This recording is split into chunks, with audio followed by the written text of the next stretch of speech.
cool is that? Hello everyone, I'm Zammit and welcome back to another Filmmaker Reacts. Today we are looking at the Space Marine 2 cinematic reveal. So this is part of the Warhammer 40,000 universe.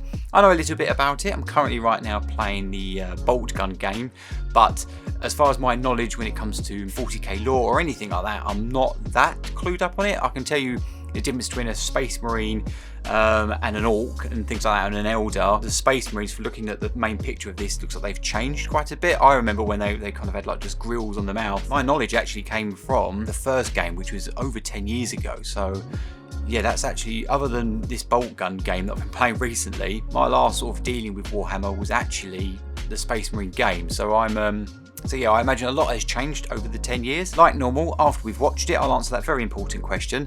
Did the story work? Because at the end of the day, it's all about the story. If there's no story, I can't gravitate towards it. As a human being, as a storyteller, I need that. And it's very hard in short form content or content that's very, very short. And especially if you don't know too much about the lore. So I'm interested to see if it will hook me, make me want to pick up that game, make me want to get a little bit, dive back into the Warhammer universe. And hope you guys enjoy it. Play the tape. Focus entertainment. Oh, I love the static. Reminds me of Aliens, actually. Let's turn it up. That's really, really cool. Wow, there's that gothic. Oh, some Tyranids. Wow, look at it going through the ship. Going through the sky, sorry. Oh, that's a sweet transition. Oh, here they are, the humans, the normal Imperial Guard. This is first platoon! We've lost the square! We can't hold it!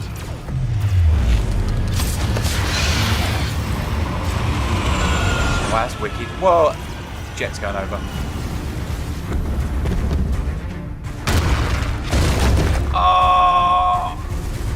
Oh, how freaking cool is that? That is a trailer shot if I've ever seen one. Get him. Oh wow, that camera movement. Oh.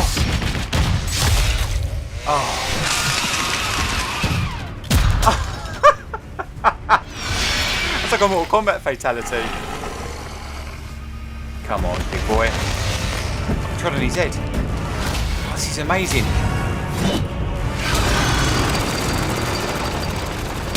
Oh, he took his knee out. Ripped his head off. Jesus. That was...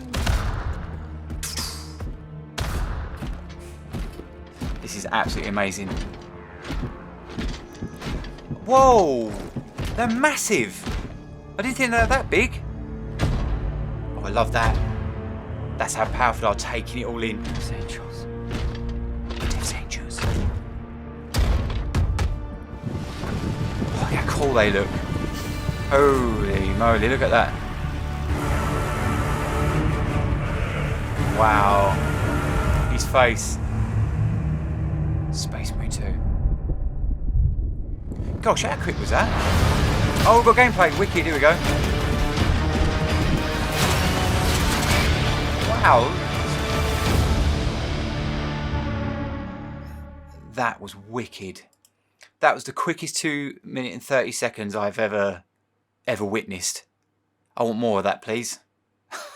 Jesus. Did the story work? Yes, it did. That was absolutely wicked. I think I've wet myself in all the excitement. That's why I love that universe. Even though, do you know what? I really must get more invested in it because I absolutely love it. That gave me a little bit of goosebumps. It was just wicked, just the certain things in it. Storytelling tactics, you know, it started out, we had that static sound starting in space. It's world building, it's setting the scene, you know, we're in space, got that vox going, static, we're in trouble, you know, something bad is happening. The way the Space Marine ship was coming in, you knew, you know, setting up the again more the character reveal is they're coming, you know, all the clouds going through the Imperial insignia, I think it's called, whatever it is, the double-headed hawk is building up the characters. These guys are coming in hot. It had everything that, you know, that we love. You see it in Top Gun, the way the planes come in, and it just shows the speed. Use of the shaky camera and things like that, and sound effects. Again, more world building, setting up the scene with the architecture.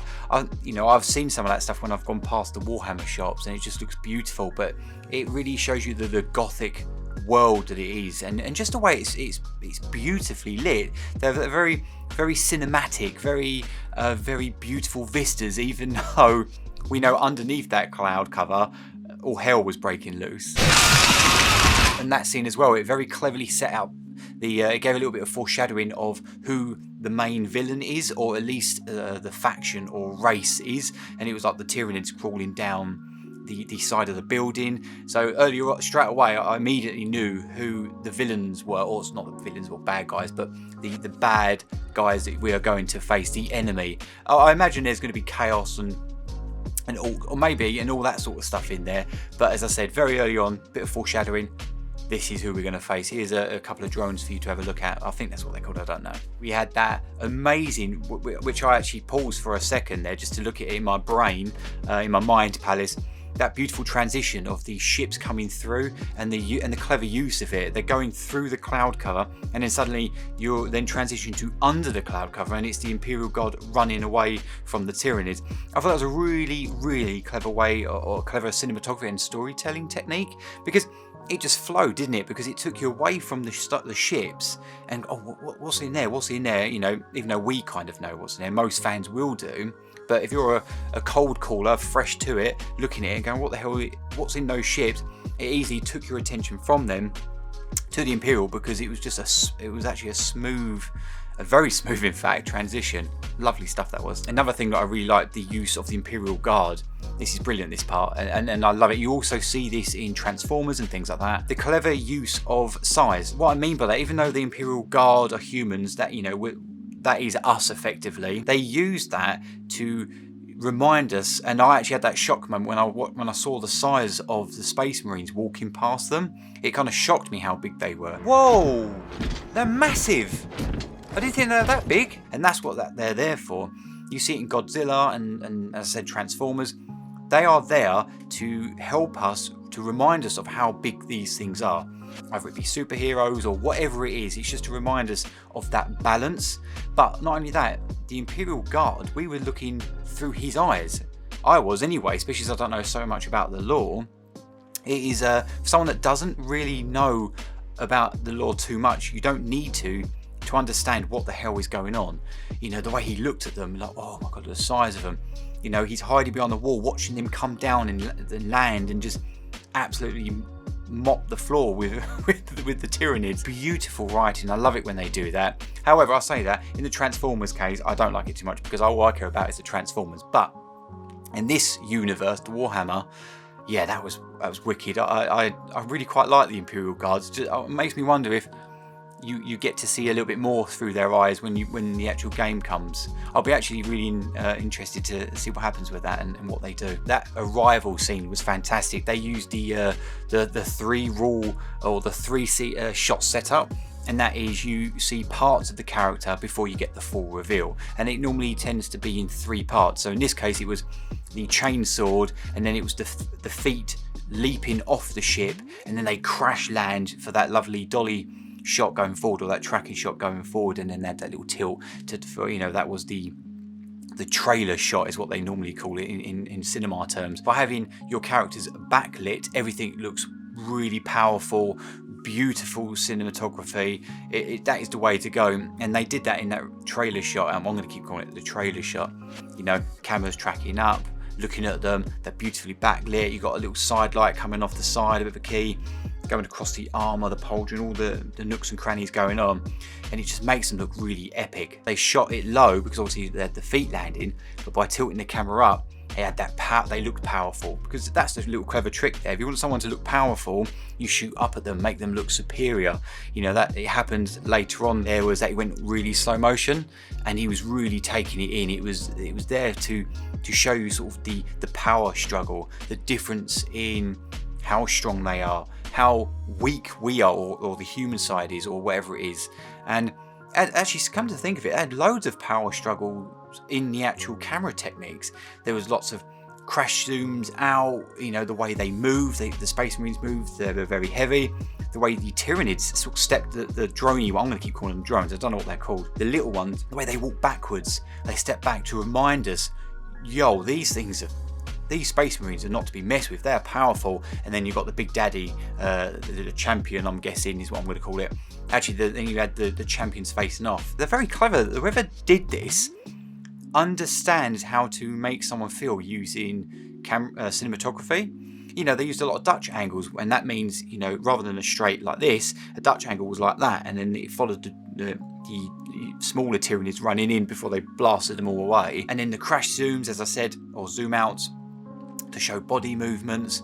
Yeah, it was beautifully done. That power struggle, that's what you call a visual narrative. Yeah, it was wicked, really, really wicked. The reminder of again, it's world building. That's what they call it, is when you're setting up this world that you're about to be invited to. A lot of books do it. Well, good writers do it. Exposition dumps. You don't need that. And we don't have a lot of time here to know loads about the world. We get very small increments of information, and it's straight in. And they just cleverly plant the seed and to remind us of what the world is like. The statue, very clean looking statue, and then the Space Marine sliced it, and all the blood went up the side of it, and it was that blood on something clean, just to show you, to the visual aid, this world is dirty and gory and grim. And then literally the next shot, we had what I would call a Mortal Kombat fatality. We just chainsawed it in the middle. It went brrr. Wicked, absolutely wicked. But that shot before emphasised the shot after it, where he split it in half. I think it made it so much more sweeter.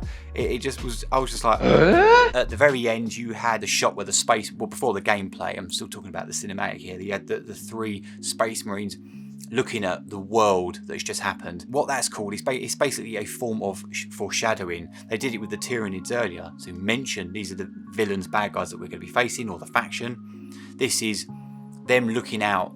This is what's to come. This is as I said, this is foreshadowing, and it's a writer's technique just to tell you what is coming later on, or they'll say something about something, and then the big reveal happens. And again, it's just sort of like planting seeds. And I thought that was a really clever use of it. And then finally, they did I think his name's Captain Titus in the first one. I don't know if that's who that was meant to be, and that's who we're playing. Actually, what happened in the first one? If I remember correctly, he got taken away. If I remember correctly, for doing something wrong. I can't actually remember. Guys, remind me in the comment section down below and recap me, rather than me trying to find it on YouTube or IGN or something. I'll be curious to have a recap of that. But the reason why I bring that up is he looked straight down the barrel of the lens at the end. He didn't look around. He looked straight at you, us as the player, to say, hey, this is me, you're going to be me, and this is what we're going to face together. And then that's when they had the very quick shots, what I call product shots, of what we're going to be facing, which is, you know, the gameplay, and it just looked really cool. Do you know what? They're my actual favourite game trailer reveals. You get a beautiful cinematic, which is world building. We've been invited to this. This is what's getting us excited about this genre. This, as I said, this world, this universe that we're going into. And then they add right at the end. It doesn't have to be long, just enough. It's almost like the cherry on top to say, this is what the gameplay looks like. How cool does it look? So yeah, absolutely brilliant. Very excited. Absolutely very excited to play this now. Apologise if I'm going 100 miles an hour. This is what happens when I get excited about something. And the beautiful use of cinematography and the stories good combined. I speak very fast, and I hope that you can keep up. That's all I'm going to say. Get used to it, because if you subscribe to this channel, this is the type of thing that you're going to see me getting excited. I love this stuff. This is what I live and breathe for. Okay, and yeah, love it. And there you have it. That was the Warhammer 40K Space Marine 2 official reveal. I really hope you enjoyed today's video, guys. And if you did, give it a thumbs up, as it really does help out the channel. And would you like to see some more? Well, over there, I've gone to put another reaction for you. And I'll see you on the next one. Bye-bye.